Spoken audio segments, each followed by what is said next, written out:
going on? No sponsor on this video, so instead, just listen to Stream Beats because it's the best music and it's copyright free for all your YouTube videos and live streams. That's all. But it's fun? Reviewing tech. It's more fun? Buying tech. It's the most fun? Recognizing the potential that your content has to become an incredibly profitable business one day and being mature enough to properly invest what little revenue you make now in the essentials in order to foster manageable growth so you can buy all the gear your heart desires in a couple years. Oh, blacked out there for a second. There's nothing wrong with buying good gear, and if you're trying to make this your career, eventually you will need them. I think of the 5 in this list, I use 4 of them, and I own all 5 of them. But these are the 5 things that I see almost every small streamer have or use or buy or want, and frankly, these do nothing to build your career. So let's go.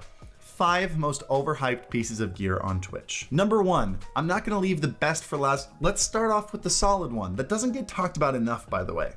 The Fiverr logo. And full disclosure, the logo you see underneath this channel, as long as you're watching it within the next 3 months before we rebrand everything, that's from Fiverr. No, I'm specifically talking about, and I'm gonna hurt some feelings here, I know, the cliche Twitch streamer gamer logo, right? You have the 3-tone, really cool piece of artwork with your name in big bold letters with some kind of gradient through it, right? Go on Fiverr and search gaming logo.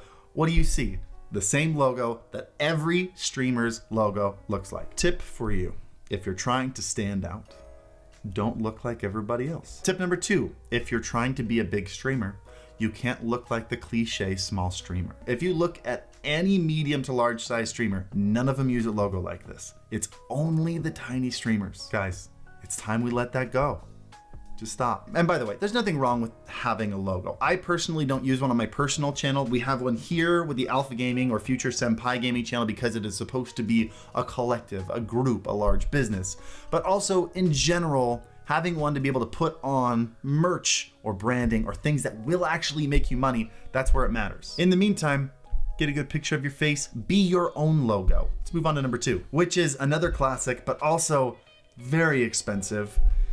The gaming chair. As I sit in a gaming chair. Guys, I'm gonna be a little hypocritical in this video. I told you I own 4 of the 5 of these things. Gaming chairs are so expensive, and a lot of them are very nice, but your decent ones start at $400 or more when that can go into your content. Guys, you can go to local furniture stores or even IKEA and find some really great comfy mesh chairs for less than $100. And I'm not saying never get a fancy chair, but I'm saying don't save up 5 or 6 months of Twitch money and then spend it on one. The only people that I think should buy an ergonomic fancy chair right out of the gate are people with back issues. But if you're not in your late 20s yet, because anyone in their late 20s knows that's when your back starts hurting. If you're young, you're semi-fit, you're not going, oh, every time you end a stream, just get a $90 IKEA chair. They're fantastic. I used one for forever. Number 3 is one that makes a lot of audio people mad at me. The SM7B, and this is someone coming from a huge fan of the SM7B. It's a great microphone. It's also $400 and is not made for streamers. And what I mean by that, and just so you know why I'm kind of ragging on this thing, the SM7B is designed to be a studio microphone, right? If you were to go in a recording studio and record Taylor Swift's next album, and you were to sing into a pod mic versus an SM7B in a fancy studio, oh, there's a huge difference there. But let's get rid of the fancy studio. Now you're recording in a bedroom. Not as much of a difference now. You're not recording your isolated voice on its own on a raw track. You're broadcasting super compressed through Twitch, combined with game sound, teammate sound, music sound. Guys, once you get all that in the mix, there's no difference. Especially if you're adding a little bit of EQ and compression and you kind of beef those things up a little bit.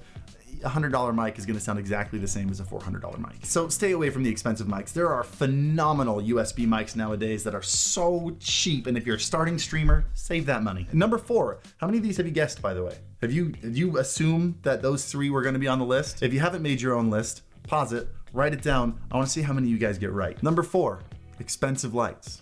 And you guys know exactly which ones I'm talking about. And I love these mics. I use 2 of them right here. The Elgato Key Light, they're phenomenal. Highest quality lights, super convenient, so much control, so expensive. I've mentioned it in a handful of videos. Lights are the easiest thing to make budget versions look great. I think Sam actually has a whole video on how to make cheap lighting look great. Link up here probably in the description. Anyway, go check that out, save yourself some money, get yourself some cheap and good lighting. Because here's the deal, guys, before we get into number 5, I want you to understand why I'm telling you to stop spending money on expensive gear. Expensive gear is great, it can make your experience and your stream look much better, but at the end of the day, it doesn't help you make more money. When you're starting out early and you get that Twitch $100 payout, maybe every couple months, that money is very precious. You need to be putting it into the parts of your content that are going to generate more revenue. Because if you're gonna save 4 Twitch payouts that probably took you 6 or 7 months and buy a gaming chair, that 6 or 7 months that you've been working hard is now gone. It now amounts to nothing. You essentially have to start from square one on your saving regimen, right? But if you'd spent that on videos, maybe editing software, learning how to make videos, and you were able to produce 10 quality videos with that money, but there's a good chance that one of those videos could pop off a little bit, get you some views and get you some ad revenue. I posted one video, what is it, November 2018. This is about a month and a half before the channel took off. When I posted it, it made like $3 the first day and then like 20 cents for the next month and a half. But when the channel took off, this was a video that kind of grew with it, and it made like $10 a day for a long time, which doesn't sound like a lot, but 2.5 years later, this video has made me over $5,000. And it's still, to this day, this single video makes me about $100 a month, which is why I'm talking about these things, because these first 4 are all good pieces of gear that eventually you will buy. But early on in your career, you should be spending your money on things that will make you more money. That's what makes it an asset. Spending money on gear that you buy once and the money's gone is not. Which brings us to number 5, probably my least favorite piece of gear. I haven't seen it done super well yet, and that is a high-end webcam. Let me explain to you a story about why I dislike high-end webcams that I learned from my friend Tony Hawk. You see, it was the late 90s and I was about 10 years old playing Tony Hawk 2 on my Game Boy Color. And this game had 3 skateboards. It had a beginner skateboard that you started with, a medium skateboard, and a pro skateboard. Anyway, I went through, I completed the levels, and I bought that medium level skateboard, which increased my speed and my ollies. It was fantastic.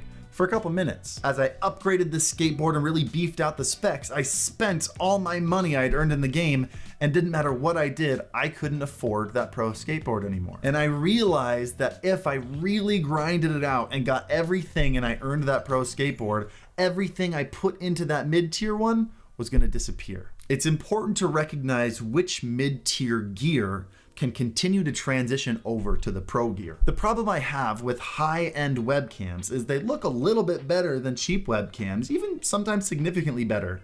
But the moment you're ready to upgrade to something pro, like a DSLR with a capture card, you have to toss this thing. It essentially becomes a $200 to $250 paperweight unless you want to, have a second streaming setup or maybe like a rear camera or something that doesn't look nearly as good as your main camera. I'm sure a lot of you thought I was gonna mention a DSLR as an overhyped piece of gear, but I disagree. I think a DSLR is an incredible investment when you're ready for it. Not only can it be used to make your stream look amazing, but then you can unhook it, pull it off of your stream setup, and make incredible YouTube videos with it. So this is why I've mentioned in a handful of videos, if you want to upgrade from your Logitech C920 that everyone has to a higher end camera, but you don't have the money for a mirrorless or DSLR camera yet, you can go with a used GoPro and a cam link, and it'll cost you not only less than a high-end webcam, it'll look better than the high-end webcam, and when you're ready to upgrade, you get to keep the cam link, which is the majority of that purchase anyway. So Tony Hawk, if you're watching this video, and I'm sure you are, I've heard you watch all my videos,